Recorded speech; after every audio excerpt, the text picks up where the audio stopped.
Welcome to the third video in the School Garden series. My name is Danielle Anderson. I'm a food systems dietitian and education consultant and a certified school garden educator. Each video in this series is intended to provide a foundation for garden programming and give you the best shot at creating a fruitful, functional garden space. In the first part of the series, we focused on the many reasons to garden. In the second video, we talked about the types of things to consider before breaking ground, including the necessity around garden committees and establishing garden culture and the inclusion of garden coordinators. In this video, we will provide a growing guide highlighting growing zones, seasons, and planting calendars with specifics around growing in Maricopa County. And our last video, part 4, will provide general planting techniques and best practices for maintaining a functional garden. In this presentation, we will look closely at growing zones and seasons. We will also look at how frost dates can help us determine when to plant, and we'll look at some examples of a planting and harvesting calendar. Let's begin with zones. Casual gardeners and large-scale growers alike can use the USDA Plant Hardiness Zone Maps to help plan out crop choices. The image on the left represents the zones indicating which plants are most likely to thrive at a specific location. The zones are based on the geographic region's average minimum winter temperature. And the sections or zones are split into 10-degree Fahrenheit ranges. An interactive version of these maps are available through the USDA Agriculture Research Service. You can enter your own zip code or view maps by region, like the southwestern US map shown above right. You can also view zones by state. So let's take a closer look at the zones that show up in Arizona. Overall, you can see from the map that the state of Arizona has a wide average temperature range. Lower elevations maintain mild winters and extreme heat in the summer months. This is shown on the map by those areas in the tans, yellows, and oranges. And higher elevations are known for their cold winters with a more mild summer heat, and these areas are shown on the map in the greens and blues. The state also has a wide range of precipitation and rainfall which influences growth. Arizona has two distinct wet seasons, one in the winter and an additional season of moisture during the summer monsoon season. Anywhere from 3 inches of annual rain in the southwest areas and up to 40 inches in the east central mountains of rain is considered normal for these areas. And all of this means that Arizona planting zones span a wide range. You can see zones from 4B all the way to 10B as noted by the map's varying colors.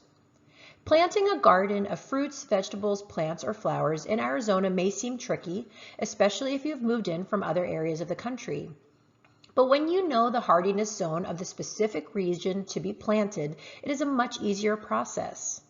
Keep in mind that certain plants will do better than others in the different Arizona growing zones. Given the wide range of temperature and moisture, it is best to do research before planting to ensure that what you are hoping to grow will indeed grow. But also keep in mind that sometimes figuring out what grows best is part of the experience, especially when it comes to school gardens. And although it may seem counterintuitive, the hot, dry climate of our state is actually really good for growing several vegetables, including tomatoes, chilies, peppers, eggplant, and others. But we must first take into account the difference between cool and warm season crops, and that's what we're going to talk about next. So let's take a look at cool versus warm seasons. So it's our season that actually dictates which plants grow best. Some plants can withstand cold temperatures. Some actually need the cold to germinate, grow, set fruit, and mature fully. Some even benefit from a light frost that converts their starches to sugar and improves the taste of the plant. On the other hand, some crops require higher soil and air temperatures to grow successfully, and some will become bitter with overnight lows that are too low for their plant parts. Determining if a plant would do best in the warm or cool season is not only impacted by temperature though, it is also about the hours of sunlight available during the season. Sunlight is a plant's main source of energy. The quality, quantity, and duration of light all matter when it comes to growing plants. Quality is specifically talking about the type or wavelength of the light, and it is essential when considering indoor gardens. For example, a fluorescent, cool white light is great for leafy greens or seed starts, whereas incandescent lights may be too hot for plants to actually grow. Sunlight itself is a complete range of wavelengths, and LED grow lights are the best imitation if growing indoors. Quantity refers to intensity, which varies with seasons. In summer, the quantity of light is at its maximum and is reduced to its minimum in winter. Usually, the more sunlight a plant can get, the greater its growth and ability to produce food. However, if too intense, like what we see in an Arizona summer, it can also cause some plants to die. Duration is the amount of time a plant is exposed to light. Some plants prefer shorter times of exposure and some prefer longer. Quantity and duration of light are important to consider when planting outdoors. Notice the decreased hours of sunshine available in November through March, and remember that here in Arizona, those same months would also have minimum light intensity. These aspects are what determine if a plant will thrive or not, and it's how plants are already categorized for us by growth season. We like to call the cool season the school season because we plant in fall when the students have started their new school year. October, coincidentally farm to school month, is a prime month to plant in Maricopa County. Cool season crops thrive in cool areas or during cooler months of the year. They are the root, stem, leaf, and flower bud crops, meaning that the parts of the plant we actually eat fit into those specific categories. Warm season crops love warm areas and hotter months of the year, and this means a spring planting. February is often prime planting time for Maricopa County, but do pay attention to frost dates. Warm season crops can be killed by winter frosts, so planting after last frost is the goal. Warm season plants are generally the fruit and seed crops. And again, this means that the parts of the plant we eat will fit into those specific categories. Fortunately, we have so much information available online to help us figure out when to plant, like this frost dates calculator. All you do is you put in your zip code, and then it gives you an estimate of spring and fall frosts based on previous year's information. By the way, all links included in this video will be in the description below or in a companion resource sheet. And seed packets can help us understand when to plant too. This packet includes easy-to-read graphics noting how much sun and water are needed, and it specifically guides us when to plant using the same grow zones we're already familiar with. This seed packet not only tells us how much sun the plant should receive, it tells us if it can withstand frost and what the ideal temperatures for growth are. So how can we use all of this information to determine when and what to plant? Well, really, we should look at this as a step-by-step situation. First, which season are you planning to plant? Cool will plant in the fall, October-ish, and harvest into winter.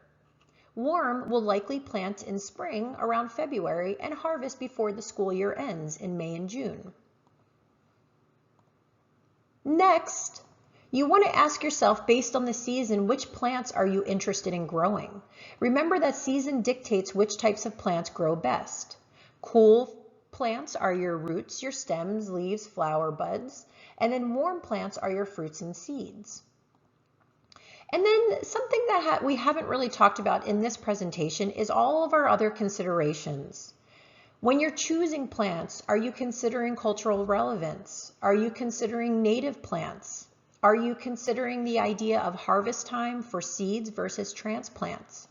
And then you also want to consider the goals for how the plants will ultimately be used. Will they be used for taste tests? Are they going to add to meals? Are they going to be just purely for experience and exploration and exposure? These are all things that should be discussed in the garden committee prior to planting. Next, you want to use your frost calculator to make sure that your frost dates align with what you are planning.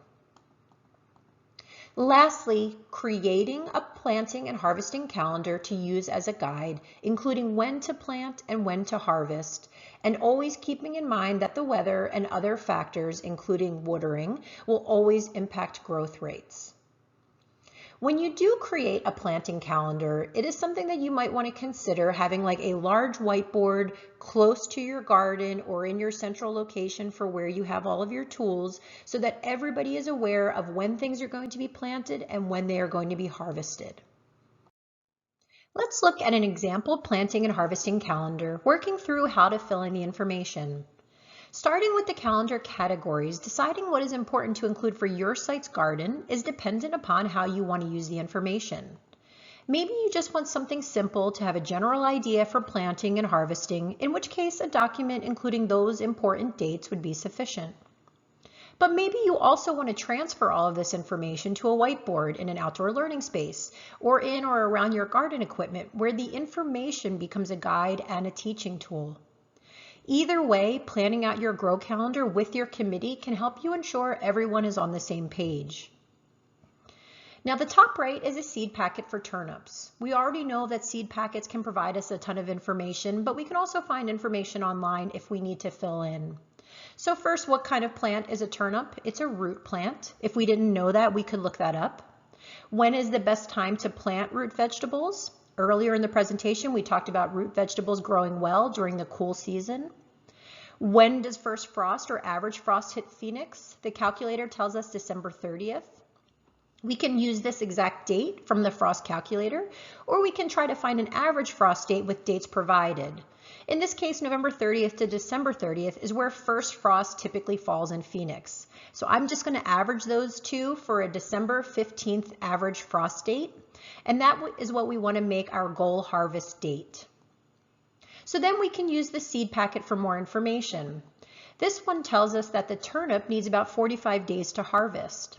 If we go backwards 45 days from December 15th, we will want to plant by November 1st.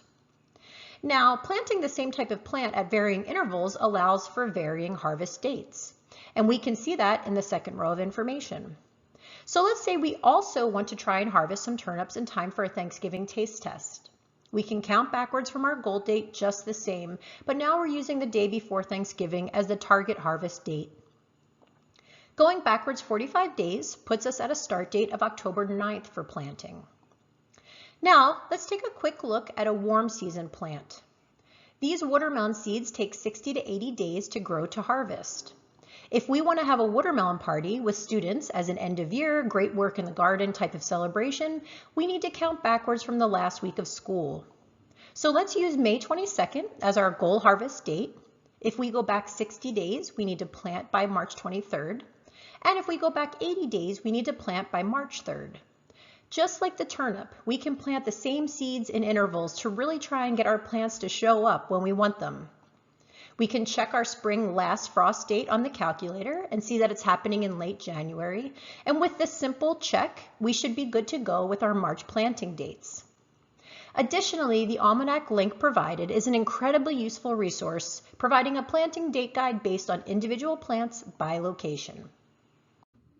Hopefully this presentation provided a foundation for understanding growing zones, seasons, and planting calendars, and specifically how to do so here in the desert. As a reminder, all resources are either linked below in the description or on the companion blog post, depending on how you are accessing this video. Make sure to check out Part 4, which provides a collection of best practices and planting tips for beginning garden programs. Thank you so much for watching. Have a great day.